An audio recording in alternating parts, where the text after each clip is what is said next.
Hello friends, आता आज आपण FY BCom सेमिस्टर फर्स्ट यामधील अमालगमेशन ऑफ पार्टनरशिप फर्म याचं दुसरं एक्झाम्पल पाहणार आहोत. पहिलं एक्झाम्पल अगदी इझी होतं, सिम्पल होतं. त्याच्यामध्ये आपल्याला वर्किंग फारसं करावं लागणार नाही. परंतु या एक्झाम्पलमध्ये आपल्याला खूप सारे ॲडजस्टमेंट आहेत. त्याने आपल्याला एक्झाम्पलमध्ये काय विचारलेलं आहे तर रिव्हॅल्युएशन अकाउंट आणि partners capital account in the both the firm सांगितलं आणि ओपनिंग बॅलन्स शीट विचारले. परंतु आपल्याला रिव्हॅल्युएशन अकाउंट करावं लागणारच आहे, पार्टनर्स कॅपिटल अकाउंट केलेलंच आहे. एक्स्ट्रा आपण कॅश अकाउंट आणि गुडविल अकाउंट सुद्धा केलेले आहेत. हे वर्किंग नोटमध्ये तुम्ही केले तरी चालतील. आणि मी एक्स्ट्रा एक बॅलन्स शीट, त्याला रिवाइज बॅलन्स शीट म्हणू शकतो, पण त्याला प्रॉपर बॅलन्स शीट म्हणण्यापेक्षा आपण वर्किंग नोट असंच नाव देऊयात. कारण की एखादी संस्था जर बंद झाली असेल तर बंद संस्थेची बॅलन्स शीट होत नाही. मग याला मी वर्किंग नोट म्हणलंय, पण हे बॅलन्स शीट प्रमाणेच आपण करणार आहोत. आता याचा बेनिफिट आपल्याला नक्कीच होईल, उपयोग नक्कीच होईल समजून घेण्यासाठी. एकदा प्रॅक्टिस झालं की तुम्ही ती वर्किंग नोट नाही केली तरी चालेल. आता कॅपिटल दिलंय, creditors, bank loan, reserve fund हा एक आयटम दिलाय, land, plant, furniture, stock, bills receivable, debtors inner कॉलमला दिलेत आणि त्यातून आरडीडी आपल्याला लेस करून दिलेला आहे त्यांनी. हा एक पॉईंट महत्वाचा आहे. आणि कॅश बॅलन्स दिलेला आहे. ऍडजस्टमेंट आहे, गुडविलवर आहे, फर्निचरवर आहे, स्टॉकवर आहे, लँडवर आहे, बँक लोनवर आहे आणि डेटर्सवर सुद्धा आहे आणि याच्यानंतर क्रेडिटर्सवर सुद्धा आहे. मग ज्या ज्या ऍडजस्टमेंट आहेत प्रथम त्या त्या ऍडजस्टमेंटला मी टिक मार्क करतो. लँडवर ऍडजस्टमेंट होती, बरोबर, पाहूयात परत एकदा. फर्निचरवर आहे, स्टॉकवर आहे, लँडवर आहे, बँक लोनवर आहे. फर्निचरवर आहे, स्टॉकवर आहे, डेटर्सवर आहे आणि क्रेडिटर्सवर आहे आणि बँक लोनवर सुद्धा आहे. म्हणजे प्लांटवर कुठलं ऍडजस्टमेंट नाहीये, बिल्स रिसिवेबलवर ऍडजस्टमेंट नाहीये आणि रिझर्व्ह फंडवर ऍडजस्टमेंट नसतेच कधी. आता याच्यात ए आणि बीचा रेशो 75% आणि 25% आहे. तुम्ही टक्केवारीमध्ये घेतलं चालेल किंवा 3:1 म्हणतो आपण. 25 25 25 75 3:1. आणि इथे 60:40 बरोबर, म्हणजे 6:4 म्हणजेच 3:2 आहे. किंवा 20ने भागलो तर पण 20 2 40 आणि 20 3 60 3:2 रेशो येतो. किंवा टक्केवारी ॲज इट इज घेतला तरी चालेल तुम्ही. आता पहिला अकाउंटिंग आपण ए आणि बीचं करूयात, बरोबर. पहिल्या लेक्चरमध्ये आपण एकत्र केलं होतं, आता मी सेपरेट करतोय. ए आणि बीचं करूयात. पहिला लँडचं पोस्टिंग करूया. लँड कुठे येणार, आपली ॲसेट साईडला येणार. आता इथे मी वर्किंग नोट केलेले आहे, त्या वर्किंग नोटमध्ये सुद्धा पोस्टिंग करणार आहे. आणि मी सांगितलं ही जरी वर्किंग नोट असली तरी ॲसेट प्रमाणे बॅलन्स शीट प्रमाणे त्याची ट्रीटमेंट करायची आहे. लँड 25,000 इनर कॉलमला घेतली, एक जागा सोडली. प्लांट नाहीच आहे त्यामुळे काही प्रश्नच येत नाही. फर्निचर इनर कॉलमला 1,500, फर्निचर इनर कॉलमला घेतली 1,500, त्यालाही एक जागा सोडली. स्टॉक 20,000 रुपये इनर कॉलमला, स्टॉक 20,000 रुपये इनर कॉलमलाच, त्यालाही एक जागा सोडली. बिल्स रिसिवेबल काहीच ऍडजस्टमेंट दिलेलं नाहीये. याचा अर्थ असाही नाहीये की बिल्स रिसिवेबल टेकन ओव्हर केलेलं नाहीये, त्यांनी काहीच सांगितलं नाही. त्यामुळे बिल्स रिसिवेबल आहे असे आपण आउटरला घेऊयात. बिल्स रिसिवेबल आउटरला घेतले आपण 3,000 रुपये. यानंतर डेटर्स. आता हा एक पॉईंट महत्वाचा, मी मगाशी सांगितलं. डेटरचं पोस्टिंग करताना इनर कॉलमची रक्कम घ्यायची, आउटरची रक्कम घ्यायची नाही किंवा आरडीडी विचारात घ्यायचं नाही. इनर कॉलमचे डेटर्स किती रुपये आहेत, 16,000, तेवढेच विचारात घ्यायचे, एक जागा सोडायची. या आरडीडीचा आपण विचार करायचा नाही. आणि कॅश, आता कॅश ऍसेटला न दाखवता आपण कॅश अकाउंट तयार केलेला आहे, टू बॅलन्स ब्रॉड डाऊन. याचा उपयोग आज आपल्याला नक्कीच होणार आहे. To balance brought down 22,500. पाठीमागच्या एक्झाम्पलमध्ये आपण कॅश ऍसेटला डायरेक्ट दाखवले होते. आता याप्रमाणे ऍसेटचं पोस्टिंग झालं. लायबिलिटीचं पोस्टिंग करूया. कॅपिटल अकाउंटच्या क्रेडिट साईडला बाय बॅलन्स ब्रॉड डाऊन. आता इथे मी कॉलमचे नावं लिहिलेलं नाही, डेबिट क्रेडिट लिहिलेलं नाहीये, त्याला जागा नव्हती म्हणून आपण ऍडजस्ट करून दिलेलं आहे. तुम्ही डेबिट क्रेडिट कॉलमचे नावं सर्व लिहायचं आहे. बाय बॅलन्स ब्रॉड डाऊन 30,000 आणि 16,000 ए आणि बीचे. सॅनिटीचं अकाउंटिंग आता नाही करत, नंतर करतोय आपण. क्रेडिटर्स, आता लायबिलिटी साईडला म्हणजे वर्किंग नोटमध्ये आपण दाखवूयात क्रेडिटर्स, त्याला टिकमार्क होती. इनर कॉलमला 37,500, आतल्या बाजूला घेतले, एक जागा सोडली. बँक लोन नाहीच आहे त्यामुळे त्याचं पोस्टिंगच होत नाही. आणि रिझर्व्ह फंड आपण पार्टनर्समध्ये काय करतो, डिस्ट्रीब्यूट करतो. लक्षात ठेवा, बाय रिझर्व्ह फंड कॅपिटलमध्ये डिस्ट्रीब्यूट करतो. आता हा रिझर्व्ह फंड आहे 40,000, 75% आणि 25% रेशो आहे, म्हणजे 3,000 आणि 1,000. 3:1 रेशो झाला, म्हणजे 3,000 आणि 1,000. या पद्धतीने आपण पहिल्यांदा पोस्टिंग करून घेतलं. सी आणि डीचं पोस्टिंग नाही केलेलं आपण, ए आणि बीचा फक्त विचार करतोय आणि त्याचाच अकाउंटिंग करतोय. आता ऍडजस्टमेंट्स बघूयात सर्वांनी. Goodwill of A and B was fix 20,000 आहे आणि which was to be written in the books of new firm.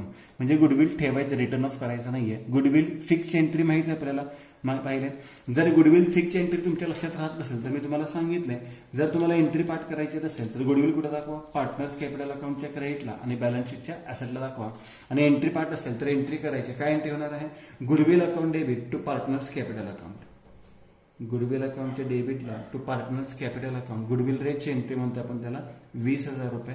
गुडविलला debit, capital म्हणजे कॅपिटलला काय होणार आहे, क्रेडिट बाय गुडविल अकाउंट.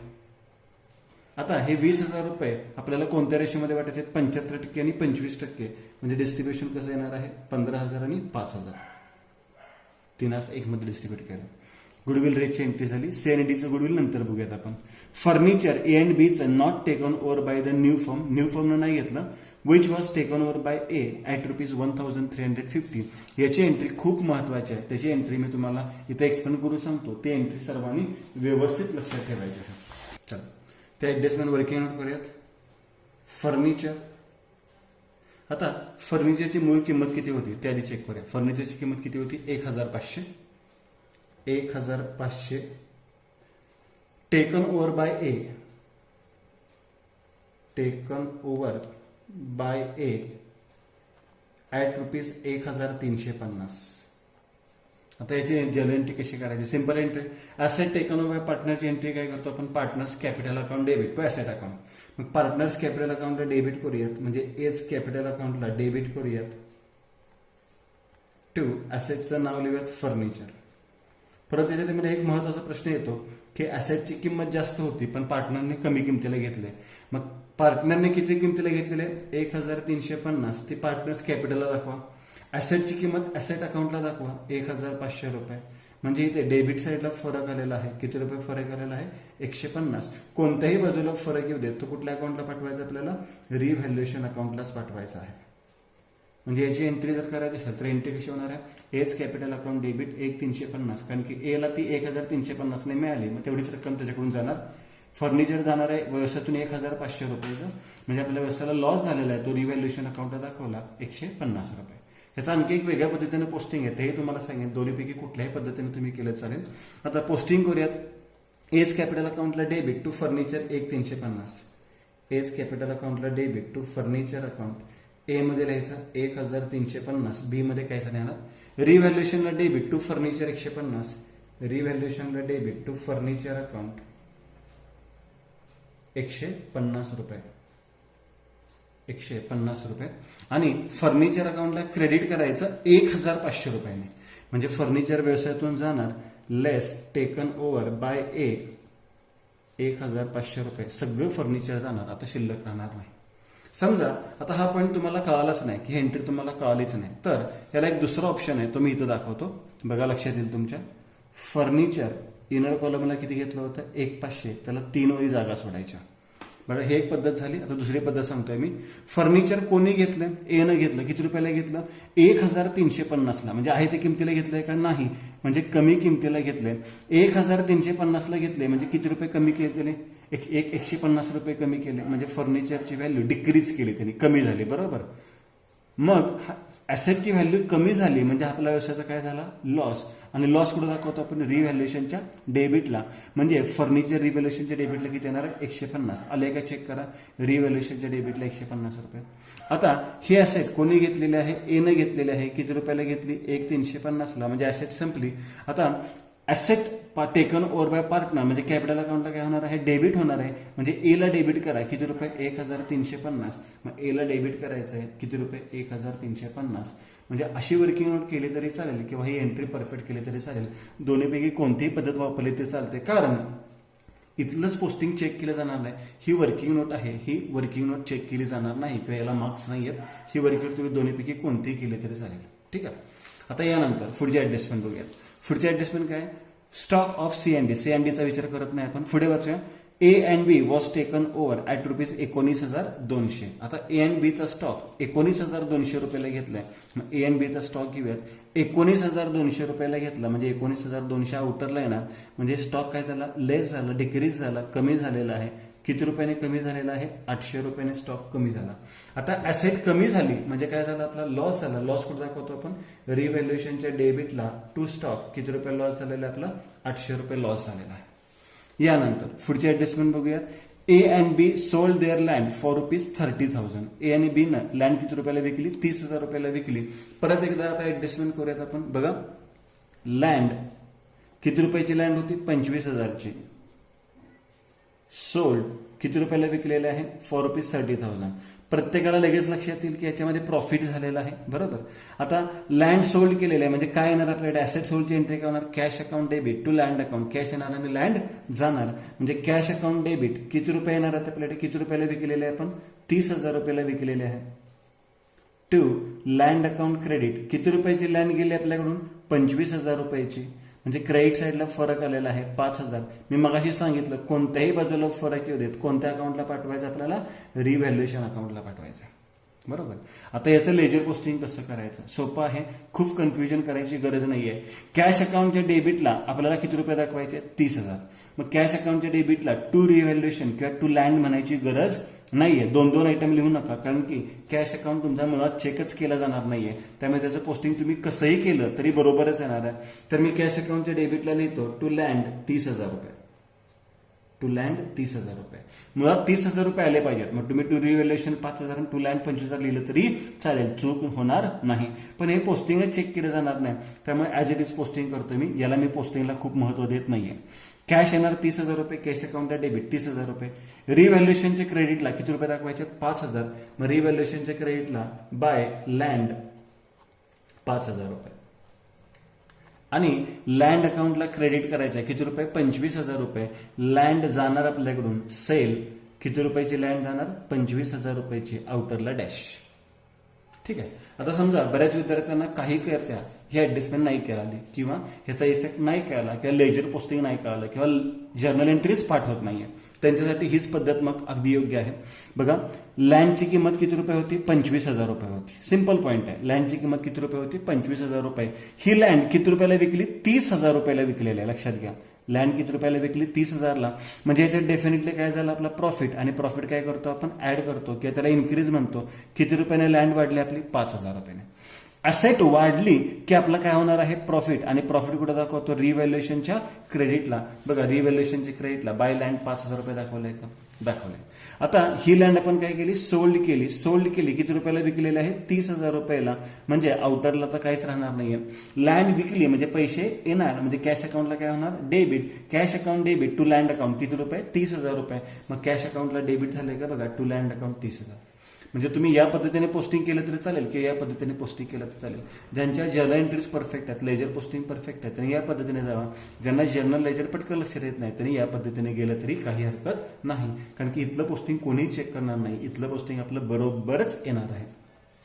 आता यानंतर पुढच्या ऍडजस्टमेंट पाहूयात. Bank loan of C&D. C&Dचा विचारच करत नाही आपण. ठीक आहे. A provision of 5% was to be maintain on debtors of both the firms. बरोबर. आता दोन्ही फर्मचा डेटर्सवर 5% RDD करायचा. मग RDD आपण डेटर्स मधून नेहमी काय करतो? लेस करतो. लेस RDD 5%. आता 16,000चा 5% किती येणार? 800 रुपये. आणि आउटरला राहणार किती? 15,200 रुपये. परंतु आता सगळ्यात महत्वाचा पॉईंट आहे, तो व्यवस्थित लक्षात घ्यायचा आहे. आता इथे कंपॅरिझन करताना हे 800 रुपये तुम्ही लगेच लॉस दाखवायचे नाहीत. लक्षात घ्या. 12वीचं तुम्हाला आठवत नसेल डिझोल्युशनचं, तर आपले 12वीचे लेक्चर्स आहेत डिझोल्युशनचे, सॉरी ऍडमिशन रिटायरमेंट डेटचे, ते लेक्चर्स तुम्ही पहा. त्याच्यामध्ये हा डेटर्सचा पॉईंट तुमचा कव्हर होईल. आता हा जो 800 रुपये लॉस आहे, हा 800 रुपये लॉस तुम्ही इकडे लगेच लिहायचा नाहीये. तर मगाशी आपण घेताना इनर कॉलमची व्हॅल्यू घेतली होती, पण कम्पेअर करताना आउटरची व्हॅल्यू कम्पेअर होते, हे लक्षात ठेवा. कम्पेअर करताना आउटरची व्हॅल्यू कम्पेअर होते. म्हणजे इथे डेटर्स आउटरला किती होते? 15,500. आणि इथे किती आहेत? 15,200. म्हणजे फक्त 300 रुपयाने कमी झालेले आहेत. लक्षात घ्या, फक्त 300 रुपयाने कमी झाले. 800 म्हणू नका, 300 रुपयाने कमी झालेत. मग तेवढाच लॉस दाखवायचा. आणि तो लॉस कुठे दाखवतो आपण? रिव्हॅल्युएशनच्या डेबिटला टू RDD 300 रुपये. किंवा असंही चेक करू शकता तुम्ही, पहिला RDD पहिला लॉस किती होता 500 रुपये बरोबर. आताचा RDD किती आहे 800 रुपये. म्हणजे हा लॉस वाढला किती रुपयाने 300 रुपयाने. म्हणून तुम्ही लॉस किती रुपये दाखवला 300 रुपयाने. मग तुम्ही आउटरची व्हॅल्यू चेक करा किंवा RDD चेक करा. तर माझं असं मत आहे तुम्ही आउटरची व्हॅल्यू चेक करून ही किंमत शोधून काढली तरी चालेल. चला हा एक पॉईंट क्लिअर झाला. आता याच्यानंतर काय सांगितलेलं आहे क्रेडिटर्सवर डिस्काउंट सांगितलं. डिस्काउंट ऑन क्रेडिटर्स मेंटेन किती करायचं 2%. काय करतो डिस्काउंट आपण नेहमी लेस करतो. लेस डिस्काउंट 2%. आता 37,500चा 2% काढूयात आपण. 37,500 गुणिले 2% म्हणजे रक्कम आली 750 आणि हे 750 वजा केले तर वजा बाकी आलेले आहे 36,750 आउटरला. आता क्रेडिटर्स मी सांगितलंय कोणत्याही लायबिलिटीला तुम्ही कर्ज म्हणायचं. कर्ज कमी झालं की आपला काय होतो प्रॉफिट होतो. मग प्रॉफिट कुठे दाखवतो रिव्हॅल्युएशनच्या क्रेडिटला by discount on creditors. By discount on creditors 750 रुपये बरोबर झालं. सगळे ऍडजस्टमेंट झालेले आहेत. आता अकाउंट्स काय करायचे आपल्याला क्लोज करायचे. आता इथे तुम्हाला गुडविल अकाउंट का तारखेला लक्षात आलं असेल. कॅश अकाउंटला एक ऍडजस्टमेंट होती ती लक्षात आली असेल बरोबर. आता अकाउंट्स क्लोज करूया. पहिल्यांदा आपण नेहमीप्रमाणे कोणता अकाउंट क्लोज करतो रिव्हॅल्युएशन अकाउंट क्लोज करतो. त्याचा फरक आपल्याला कॅपिटलला पाठवायचा आहे. चला रिव्हॅल्युएशन अकाउंट पटकन क्लोज करूयात आपण. क्रेडिट साईडची बेरीज आपल्याला लगेच लक्षात येते जास्त आहे 5,750. 5,750. आता फरक डेबिटला येणार आहे. मग 5,750 मधून या डेबिटचा लक्ष अमाऊंट वजा करूयात. 5,750 वजा 150 वजा 800 आणि वजा 300 म्हणजे फरक किती आलेला आहे 4,500. त्याला टू प्रॉफिट ट्रान्सफर म्हणूयात किंवा टू पार्टनर्स कॅपिटल म्हणूयात. मी लास्ट लेक्चरला प्रॉफिट ट्रान्सफर पार्टनर्स कॅपिटल म्हणलं होतं म्हणून मी इथे प्रॉफिट ट्रान्सफर म्हणतोय. कोणाकोणामध्ये प्रॉफिट वाटायचं आपला ए आणि बी मध्ये वाटायचं आहे. त्यांची नावं आहेत ए आणि बी 75% आणि 25%. मग 4,500 गुणिले 75% म्हणजे 3,375 आणि 4,500 गुणिले 25% म्हणजे 1,125. रिव्हॅल्युएशनला डेबिट म्हणजे कॅपिटल अकाउंटला काय होणार आहे क्रेडिट बाय रिव्हॅल्युएशन अकाउंट. इथं मी सर्व डिटेल्स लिहिणार आहे कारण की हे दोनच अकाउंट त्यांनी विचारलेत आणि हेच खूप महत्वाचे आहेत. 3,375 आणि 1,125. आता कॅपिटल अकाउंट क्लोज करूयात. कॅपिटल अकाउंट क्लोज करूयात. 30 आणि 33 33 आणि 5 38 48 49 50 51,375 51,375 आणि दुसऱ्याचे 16 17 18 20 23 23,125 23,125. आता इथे फरक आला 23,125. आता इथे 51,375 मधून तुमचे 1,350 वजा केले तर फरक येतोय 50,025. हा फरक पाठवायचा आहे टू न्यू फर्मला. To new firm account. आता न्यू फर्म हा आपण नंतर पाठवणार जातो. लायबिलिटी साईडला दाखवूयात आपण कॅपिटल म्हणून. बघा हे बॅलन्स शीट नाहीये ही वर्किंग नोट आहे. तिथे दाखवूया आपण ए आणि बीचा. एचा किती आहे 50,025 आणि बीचा किती आहे 23,125. ठीक आहे. आता याच्यानंतर कॅश अकाउंट क्लोज करूयात आपण. कॅश कितीने क्लोज झाली आता 52,500 बरोबर. पहिली 22,500 कॅश होती. त्याच्यानंतर लँड विकून आपल्याला 30,000 मिळाले म्हणजे आपली कॅश वाढली. किती रुपये झाली 52,500 आणि या फरकाला आपण काय म्हणतो बाय बॅलन्स कॅरीड डाऊन कंसात काय म्हणतो ऍसेट साईड किंवा बॅलन्स शीट ऍसेट साईड. मग ऍसेट साईडला म्हणजे वर्किंग नोटमध्ये दाखवूया ऍसेट साईडला कॅश. आता आपल्याकडे कॅश किती झाली 52,500 रुपये कॅश झालेले आहे. आणि यानंतर गुडविल अकाउंट सुद्धा त्याच पद्धतीने क्लोज केला 20,000 रुपये. 20,000 रुपये तुम्ही हे दोन अकाउंट न करता डायरेक्ट तोंडी कॅल्क्युलेशन केलं तरी चालू शकतं पण ते समजायला थोडंसं अवघड जातं किंवा जर बॅलन्स शीट टॅली नाही झाली तर तुम्हाला फरक लक्षात येत नाही.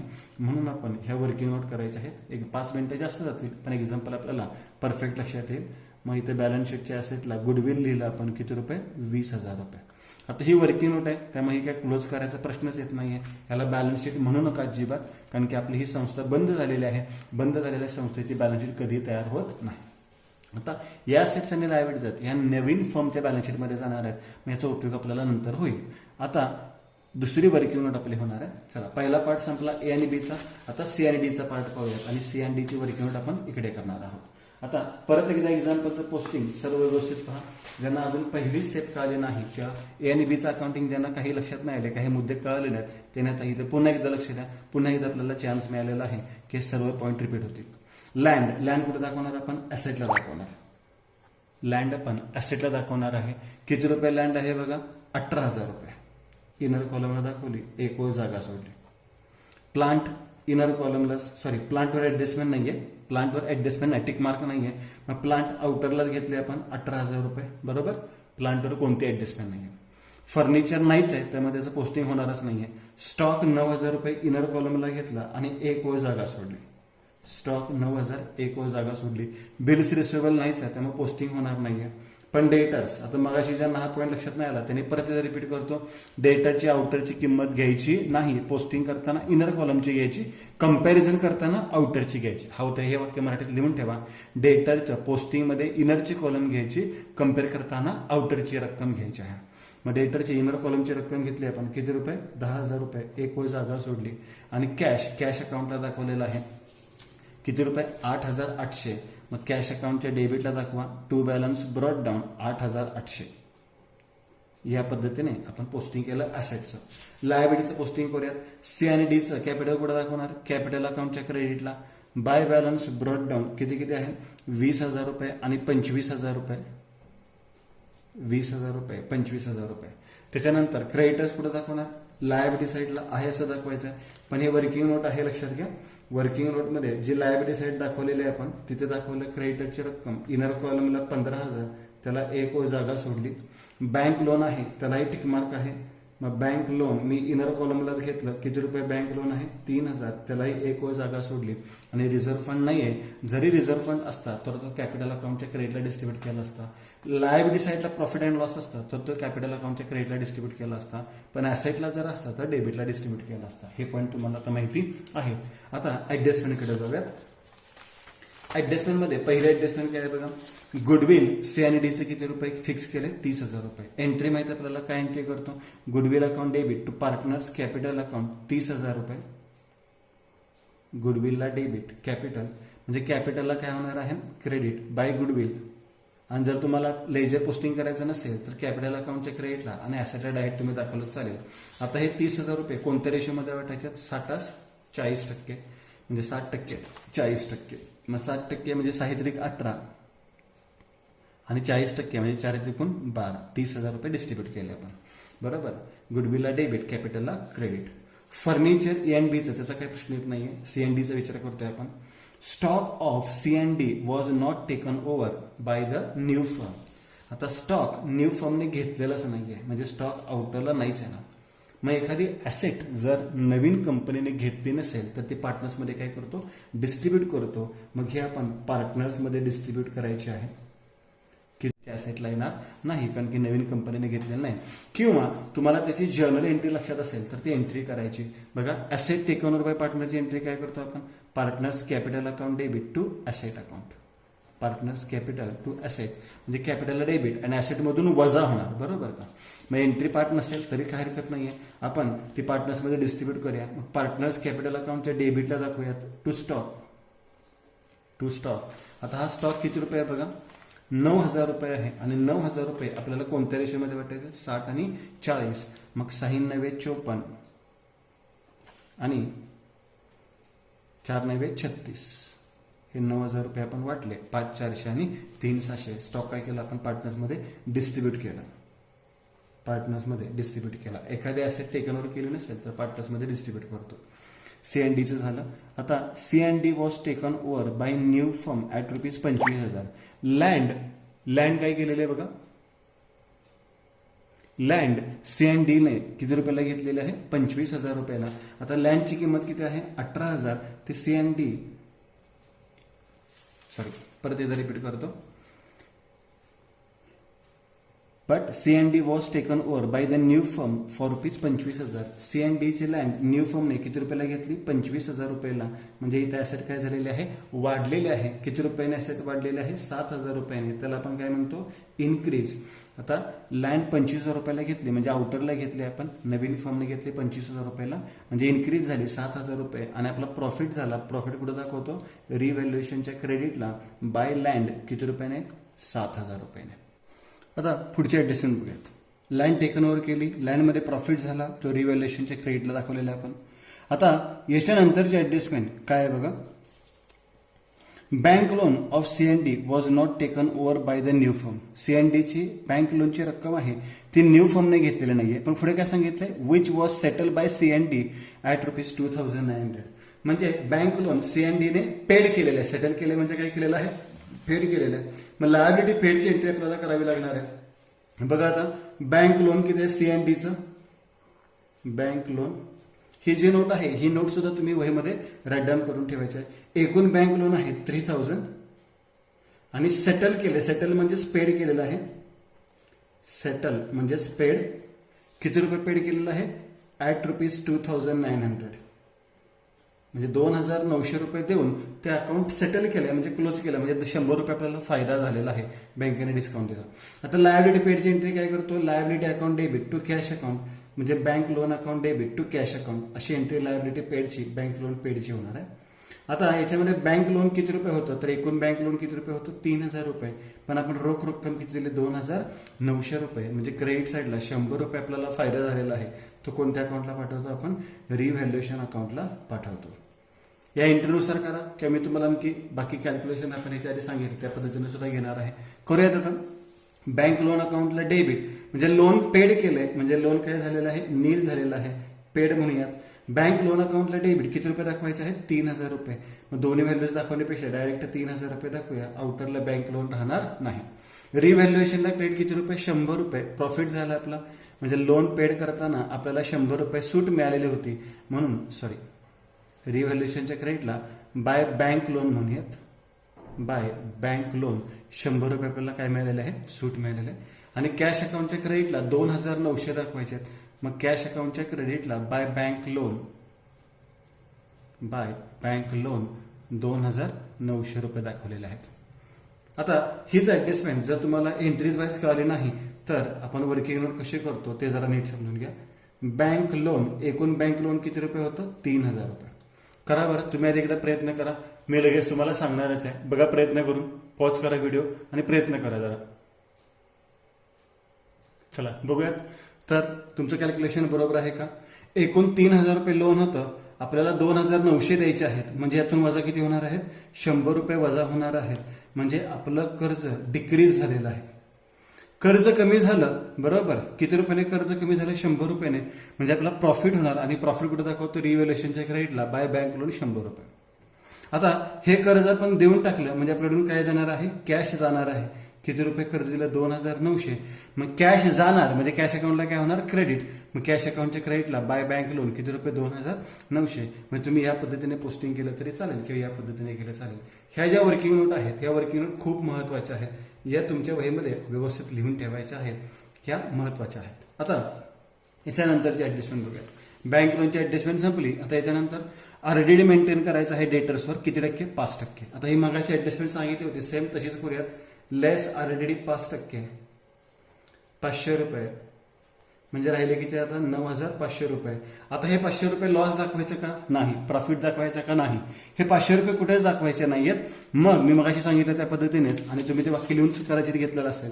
डेटरचं पोस्टिंग करताना इनर कॉलमची व्हॅल्यू विचारात घेतो, पण कंपॅरिझन करताना आउटरची व्हॅल्यू घेतो. बघा आता ह्याच्यामध्ये थोडासा तुमच्या पॉईंट लक्षात येतो का? बघा, बॅलन्स शीटमध्ये उदाहरणामध्ये 9,200 दिलेत आणि इथे किती झालेत? 9,500 रुपये झालेले आहेत. म्हणजे डेटर्स इथे कमी नाही झालेले, तर डेटर्स काय झालेत? वाढलेले आहेत. किती रुपये डेटर्स वाढलेत? 500 रुपयाने. म्हणजे रिव्हॅल्युएशनच्या क्रेडिटला कारण की आपला फायदा झालेला आहे बाय आरडीडी 300 रुपये. आणि हाच पॉईंट मुलांच्या लक्षात येत नाही, कारण की इथे आरडीडी आपल्याला नफा झालेला आहे. कसा नफा झाला ते सांगतो परत एकदा. जुन्या फर्ममध्ये आरडीडी म्हणजे नुकसान किती होतं? 800. हे नुकसान 800 रुपयाचं आता किती झाले? 500 रुपये झाले. म्हणजे नुकसान कमी झालं म्हणजे आपला काय झाला? फायदा झाला, नफा झाला. म्हणून ते रिव्हॅल्युएशनच्या क्रेडिटला. किंवा असं नाही लक्षात आलं तर मगाशी लक्षात येईल तुमच्या, मगाशी डेटर्स किती होते? 15,500. 15,500चे किती झाले होते? 15,200. म्हणजे 300 रुपयांनी कमी झाले होते म्हणून लॉस दाखवला होता. आता इथे 9,200चे 9,500 झालेत, म्हणजे डेटर्स वाढले, मालमत्ता वाढली, म्हणजे नफा झाला रिव्हॅल्युएशनच्या क्रेडिटला. बरोबर. आता यानंतर पुढचे ऍडजस्टमेंट बघूया. पुढचे ऍडजस्टमेंट काय आहे? क्रेडिटर्सवर 2% डिस्काउंट सांगितलेलं आहे आणि आपल्याला एक्झाम्पल क्लोज करायचं. आता एक्झाम्पल तुम्ही व्यवस्थित लिहून घेतलेलं ते सुरुवातीला, त्यामुळे आता एक्झाम मी बाजूला ठेवतो आणि आता क्रेडिटर्सवर डिस्काउंट कॅल्क्युलेट करून आपण अकाउंट क्लोज करूयात. क्रेडिटर्समधून डिस्काउंट नेहमी काय करतो? लेस करतो. लेस डिस्काउंट 2%. 15,000चा 2% किती रुपये येणार आहे? 300. आणि आउटरला किती रुपये राहणार आहे? 14,700. क्रेडिटर्स कर्ज कमी झालं म्हणजे आपला प्रॉफिटच झाला. रिव्हॅल्युएशनच्या क्रेडिटला बाय क्रेडिटर्स किती रुपये कर्ज कमी झाले? 300 रुपये. एक्झाम्पल संपलेलं आहे. आता आपल्याला अकाउंट काय करायचे? क्लोज करायचे. पहिला रिव्हॅल्युएशन अकाउंट क्लोज करूया. सर्व अमाऊंट क्रेडिटला चाललेले आहेत, त्यामुळे फरक डेबिटला येणार आहे, प्रॉफिट मिळणार आहे. चेक करूया. 7,700 रुपये टोटल झाली. 7,700 रुपये टोटल झाली. मग डेबिटला फरक आला त्याला तू पार्टनर्स कॅपिटल अकाउंट म्हटलं तरी चालतं किंवा टू प्रॉफिट ट्रान्सफर म्हटलं तरी चालतं. टू प्रॉफिट ट्रान्सफर, मग अशा आपण हा शब्द वापरलेला आहे म्हणून इथे लिहूयात टू प्रॉफिट ट्रान्सफर. कोणाकोणामध्ये प्रॉफिट ट्रान्सफर करायचं होतं? सी आणि डी मध्ये रेशो किती आहे? 60% आणि 40%. सी आणि डी मध्ये किती रुपये डिस्ट्रीब्यूट करायचे आहेत आपल्याला? 7,700 ही रक्कम डिस्ट्रीब्यूट करायची आहे. करूयात कॅल्क्युलेशन. 7,700 गुणिले 60% आणि 40% ना, बरोबर आहे, म्हणजे 4,620 आणि 7,700 गुणिले 40% म्हणजे 3,080 रुपये डिस्ट्रीब्यूट केले. रिव्हॅल्युएशनला डेबिट म्हणजे कॅपिटल अकाउंटला काय होणार आहे? क्रेडिट बाय रिव्हॅल्युएशन अकाउंट कंसात आपण नेहमीप्रमाणे प्रॉफिट म्हणतो. 4,620 आणि 3,080 रुपये. आता पार्टनर्स कॅपिटल अकाउंट हा अकाउंट क्लोज करूया आणि कॅपिटलचा फरक आपण न्यू फॉर्मला पाठवतो तसा पाठवून ठेवूयात. क्रेडिट साईडची बेरीज जास्त दिसते. 20, 30, 38, 39, 40, 42,620. 20, 30, 40, 40,080 म्हणजे 42,620, 40,080. आता वजाबाकी करूयात. 42,620 वजा 5,400, 42,720 वजा 42,720 वजा 5,400 बरोबर 37,220 आणि 40,080 वजा 3,600 बरोबर 36,480. आता ही रक्कम कोणत्या अकाउंटला पाठवतो आपण? टू न्यू फॉर्मला, म्हणजे नवीन फॉर्मच्या बॅलन्स शीटमध्ये ट्रान्सफर करतो आपण. आता नवीन फॉर्मची बॅलन्स शीट तर आपण नंतर करणार आहे, पण इथे आपण वर्किंग नोटमध्ये बॅलन्स शीट केलेले आहे. तिथे CNDची रक्कम पाठवूयात. 37,220 रुपये आणि 36,480 रुपये. यानंतर कॅश अकाउंट क्लोज करूयात. कॅश अकाउंटची आपल्याला डेबिट साईडची बेरीज जास्त दिसते. 8,800 रुपये, 8,800 रुपये. आता क्रेडिट साईडला फरक येतोय 5,900 रुपये. त्याला स्टार करून काय म्हणतो आपण? By balance carried down. Star करा, अंडरलाईन करा आणि बॅलन्स शीटच्या कुठे पाठवतो आपण? ॲसेट साईडला पाठवतो. म्हणजे कॅश किती रुपये कॅश आलेले आहे? 5,900 रुपये. इथे कॅश अकाउंटला आपला कॅश अकाउंटचा उपयोग झालेला आपल्याला. आता गुडविल अकाउंट क्लोज करूया. हा अकाउंट तुम्ही नाही केला तरी चालतो, पण याचं पोस्टिंग कॅपिटल अकाउंटच्या क्रेडिटला आणि बॅलन्स शीटच्या ॲसेटला दाखवायला विसरू नका. मग याला आपण म्हणतो by balance carried down. Star करतो, अंडरलाईन करतो, कंसामध्ये म्हणतो ॲसेट साईड. म्हणजे याचं पोस्टिंग परत ॲसेट साईडला दाखवूयात. ॲसेट साईडला काय लिहिणार आहोत आपण? गुडविल लिहिणार आहोत. किती रुपये लिहिणार आहोत? 30,000 रुपये. इथेपर्यंत आपला पहिला पार्ट संपलेला आहे. ए, बी आणि CDचं आपण काय केलेलं आहे? अकाउंटिंग केलेलं आहे. आता ह्याच्यानंतर सगळ्यात महत्वाचा पार्ट येतो, पण त्यासाठी आता तुम्हाला एक्झाम्पल वाचण्याची गरज नाहीये. कोणता पार्ट येतो? तर आपल्याला ओपनिंग बॅलन्स शीट करायची होती न्यू फॉर्मची. मग न्यू फॉर्मची ओपनिंग बॅलन्स शीट करण्यासाठी आपण या 2 वर्किंग नोटचा उपयोग करणार आहोत. मग इथं मी सेंटरला हेडिंग देतो, balance sheet of new form. Balance sheet of new form. आता न्यू फॉर्मचं नाव दिलेलं आहे का चेक करूयात आपण याच्यामध्ये. इथे कुठे नाव दिलेलं नव्हतं. खाली ऍडजस्टमेंटमध्ये कुठे नाव दिलेलं आहे का? नाही दिलेलं कुठेही नाव. Balance sheet of new form. फक्त याच्या पुढची तारीख घ्यायची. 31 मार्च नंतर 1 एप्रिल 13 तारीख येते. 1 एप्रिल 2013. मग पेज फोल्ड करतो आपण. लायबिलिटीज रुपीज, ॲसेट्स आणि रुपीज. आता बॅलन्स शीट प्रॉपर तुम्ही आखून घ्यायची आहे, मी दाखलेलं नाहीये, तुम्ही व्यवस्थित आखून घ्यायचे आहे. बरोबर, काही करायचं नाही तुम्हाला, फक्त आता या दोन ॲसेट्स आणि लायबिलिटीजचं एकत्रीकरण इथं करायचं आहे. बघा, लँड इथे शिल्लक आहे का? नाही. इथं लँड आहे का? आहे. किती रुपये आहे? 25,000 रुपये. मग लँड फक्त किती रुपये येणार आता? 25,000. फर्निचर इथं आहे का? नाहीये. फर्निचर इथं आहे का? नाहीये. म्हणजे फर्निचरचा उल्लेखच इथं होणार नाही. स्टॉक घेऊयात आता. स्टॉक, मला वाटतं स्टॉक दोन्ही कंपनीचा आहे का? तर इथे स्टॉक आहे किती रुपये? 19,200. इथं स्टॉक आहे का? नाही. मग स्टॉक फक्त 19,200 घेतलेला आहे. बिल्स रिसिवेबल 3,000 आहेत आणि इथे बिल्स रिसिवेबल आहेत का? नाही आहेत. मग बिल्स रिसिवेबल 3,000 रुपये घेतले. डेटर्स 15,200 आहेत आणि डेटर्स 9,500 आहेत. म्हणजे दोघांचेही डेटर्स आहेत. Debtors underline A and B चे किती आहेत? 15,200 आउटरचे घेतले आपण. सी अँड डी चे किती आहेत? 9,500. म्हणजे आउटरला 24,700. कॅश पण दोघांचीच घेऊयात आपण. आता इथे एक ऍडजस्टमेंट असते. बऱ्याच वेळा आपल्याला नवीन फर्मचं कॅपिटल दिलेलं असतं आणि ते कॅपिटल आपल्याला न्यू रेशोमध्ये किंवा न्यू व्हॅल्यू आपल्याला दाखवायचं असते, तेव्हा बऱ्याच वेळा कॅशमध्ये ऍडजस्टमेंट होते. असं एक्झाम्पल आपण नंतर पुढे किंवा कोणत्या तरी लेक्चरमध्ये कव्हर करूयात. ए अँड बी ची कॅश किती आहे? 52,500 आणि सी अँड डी ची कॅश किती आहे? 5,900. म्हणजेच 58,400. कॅश नंतर पुढचा आयटम कोणता आहे? गुडविल. गुडविल दोन्ही फर्मचा आहे. ए अँड बीचं सुद्धा आहे आणि सी अँड डीचं सुद्धा आहे. गुडविल किती आहे? ए अँड बीचं 20,000 आणि सी अँड डीचं किती आहे? 30,000. 20 आणि 30 असं एकूण किती रुपये झालेला आहे? 50,000. या व्यतिरिक्त लँड नाहीये. प्लांट, आता ही प्लांट राहिलेली आहे, त्यामुळे फक्त ही बाजू बघून चालणार नाही, इकडे पण बघूयात. प्लांट 18,000. मग प्लांट घेऊयात आपण 18,000, 18,000 रुपीज. अजून काय राहिले का? स्टॉक तर नाहीये. डेटर्स आपण घेतलेले आहेत, कॅश घेतले, गुडविल घेतले. म्हणजे हा पॉईंट विसरायचा नाही, म्हणून आपण ही वर्किंग रूट केलेला आहे, हाच फायदा होतो. आता लायबिलिटी साईडला कॅपिटल लिहूयात.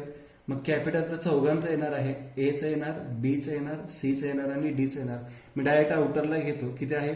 50,025, 23,125, त्याच्यानंतर 37,220 रुपये आणि त्यानंतर 36,480 रुपये.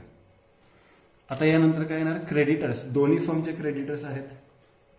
Creditors underline. पहिल्यांदा कोणाचं घेऊयात आपण? A and B. नंतर कोणाचे घेऊयात? C and D. A and B चे क्रेडिटर्स किती आहेत? 36,750 आणि सी अँड डी चे किती आहेत? 14,700. म्हणजेच 51,450. आणि यानंतर इथं तर काही नाहीये. इथे बँक लोन होतं ते पेड केलेलं आहे, म्हणजे बँक लोन सुद्धा नाहीये. एवढं सर्व झाल्यानंतर आपली न्यू फर्मची बॅलन्स शीट ही काय झाली पाहिजे? टॅली झाली पाहिजे. आणि आपली एक्झाम बॅलन्स शीट टॅली झाली तर आपलं एक्झाम्पल सॉल्व्ह केलेलं आहे ते बरोबर आहे. 50,025 प्लस 23,125 प्लस 37,220 प्लस 36,480 प्लस 51,450 म्हणजे टोटल आलेले आहे 1,98,300. आता ॲसेटची बेरीज करायलाच पाहिजे, तीच बेरीज लिहायची नाही तिकडं. 25,000 plus 19,200 plus 3,000 plus 24,700 plus 58,400 plus 50,000 plus 18,000 म्हणजे बेरीज आलेली आहे 1,98,300. आणि आपली न्यू फर्मची बॅलन्स शीट इथं टॅली झालेली आहे. ही बॅलन्स शीट आपण या वर्किंग ग्रुपनुसार करतो, कारण की या वर्किंग ग्रुपला बरीचशी जागा लागते आणि ते एकत्र केलं तर फुल पेज आपली बॅलन्स शीट होईल. मग तुम्ही या वर्किंग ग्रुप ऐवजी डायरेक्ट इथं पोस्टिंग केलं तरी सुद्धा चालू शकेल. बघा, आता एक्झाम्पल नीट समजून घ्या, नीट वहीमध्ये नोट डाऊन करून ठेवा आणि याचा व्यवस्थित अभ्यास करा. याच्यानंतर एकच फक्त स्टेप राहते, जर कॅपिटल ऍडजस्ट करायचं असेल न्यू रेशो प्रमाणे किंवा नवीन कॅपिटल दिलं असेल ते ऍडजस्ट करायचं असेल आणि गुडविल रिटर्न ऑफ करायचं असेल तर याच्यामध्ये काय चेंजेस होतात त्या टाईपचे एक्झाम्पल आपण नेक्स्ट लेक्चरमध्ये कोणत्या तरी घेऊयात. थँक्यू.